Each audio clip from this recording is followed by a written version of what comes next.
राधे राधे, जय श्री कृष्ण। आप देख रहे हैं तिलक पत्र का, मैं हूं आपके साथ सुशील गोस्वामी।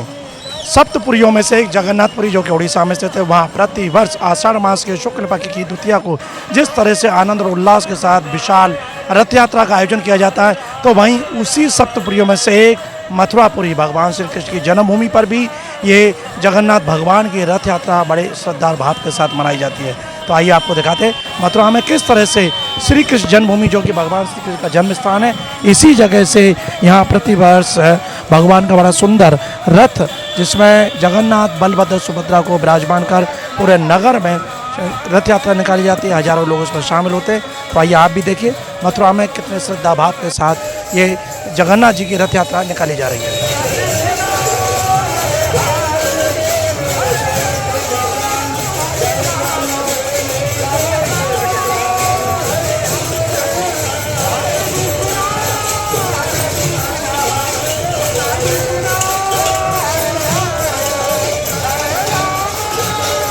तो आपने देखा मथुरा के श्री कृष्ण जन्मस्थान से शुरू होकर डी गेट, फिर चौक बाजार, द्वारकाधीश मंदिर, होली गेट, भरतपुर गेट होते हुए पुनः इसी जन्मभूमि मंदिर पर कई घंटे नगर में भ्रमण करने के बाद ये यात्रा यहीं पहुंचती है। और इस दौरान हजारों लोग बड़े आस्था के साथ, श्रद्धा के साथ इस रथ को खींचते हैं। और भाव ये होता है कि जो एक बार भगवान के इस रथ को खींचे तो उसको अनन्य पुण्य की प्राप्ति होती है। इसलिए देश के कोने कोने से ब्रजमंडल भाई श्रद्धालु भी इस रथ यात्रा में शामिल होते हैं और हरि नाम संकीर्तन करते हुए, क्योंकि इस यात्रा के साथ संकीर्तन एक विशेष रूप में किया जाता है और प्रति वर्ष ये आयोजन मथुरा में बड़े धूमधाम से मनाया जाता है। आइए मैं बात करता हूँ इस श्री कृष्ण जन्म स्थान के जो ट्रस्टी हैं गोपेश्वर नाथ चतुर्वेदी, आइए उनसे जानते हैं इस रथ यात्रा की महिमा और किस तरह से यहाँ मनाई जाती है।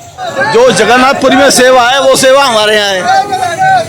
भगवान में जगन्नाथ जी बलभद्र सुभद्रा जी विराजमान है। वरना पहले शस्त्रा अभिषेक में जैसे हम मानते हैं कि जगन्नाथ जी का स्वास्थ्य खराब हो गया था, उन्होंने स्वास्थ्य लाभ किया विभिन्न जड़ी बूटी औषधियों से और चार काढ़ों से। अब वो स्वस्थ होकर के आज भक्तों को दर्शन के नगर भ्रमण कर रहे हैं। तो हजारों भक्त भगवान का कीर्तन करते हुए, क्योंकि कीर्तनी सदा हरि और कलो नास्ते व गत रनता हरे नाम कीर्तनम।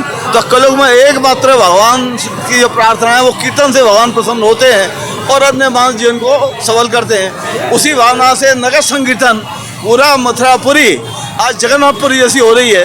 और लोग जो रथ यात्रा में सहयोग कर रहे हैं, रथ खींच रहे हैं, वो ये मान के चल रहे हैं हम जगन्नाथपुरी में रथ भगवान की रथ को खींच रहे हैं। तो उसी भावना से और जो वहाँ का भात प्रसिद्ध है, जगन्नाथ का भात जगत पर हाथ, तो वही भात का वितरण पूरे नगर में रवाना होता हुआ वो चल जाएगा।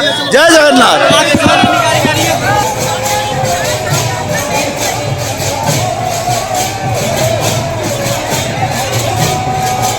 तो आपने सुना गोपेश्वर नाथ जी ने बताया कि जिस तरह से उड़ीसा में ये महोत्सव बड़े आनंद के साथ मनाया जाता है, उसी तरह से भगवान श्री कृष्ण की जन्मस्थली पर भी उसी भाव से मनाया जाता है, क्योंकि जगन्नाथ जी भगवान श्री कृष्ण का ही स्वरूप है, उन्हीं का ही रूप है, बलभद्र जी और सुभद्रा।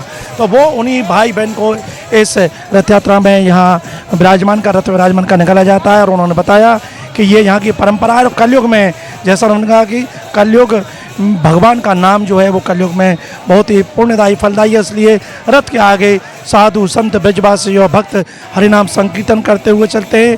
हरे नाम केवलम। उन्हें इस मंत्र के माध्यम से नाम महिमा बताई और क्या उनके मंदिर की परंपरा है, कैसे उस उत्सव को मनाते हैं, वो भी उन्होंने बताया। आप देख रहे हैं कि इस रथ यात्रा में श्रद्धालु भी पूरे मस्त होकर, भाव विभोर होकर यहाँ इसमें नृत्य कर रहे हैं। और आइए देखिए, ये युवतियाँ हैं श्रद्धालु और बाहर से आई हुई हैं, बड़ी मस्ती के साथ नृत्य कर रही हैं। कैसा लगा यहाँ आकर, आइए इनसे जानिए।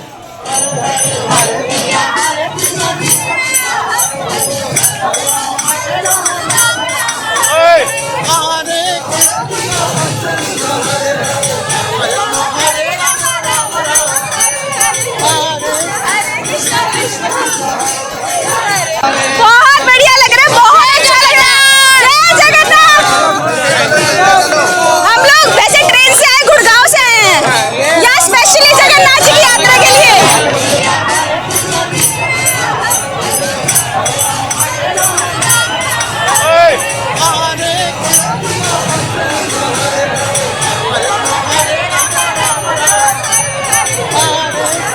गुड़गांव से ये आई है और मस्ती में भाव विभोर होकर उन्हें ये अवसर मिला तो उन्होंने उसका पूरा लाभ उठाया, भगवान के सामने नृत्य किया और भगवान के सामने नृत्य करने से एक अलग ही आनंद की अनुभूति होती है, पुण्य भी प्राप्त होता है। तो आज तिलक पत्रिका के माध्यम से आपने देखा कि कृष्ण की नगरी में जगन्नाथ भगवान का जो रथ यात्रा महोत्सव है कितने आनंद और उल्लास के साथ मनाया जाता है। तिलक पत्रिका के लिए अपने साथी कैमरा पर्सन रिंकू वर्मा के साथ मथुरा से मैं सुशील गोस्वामी।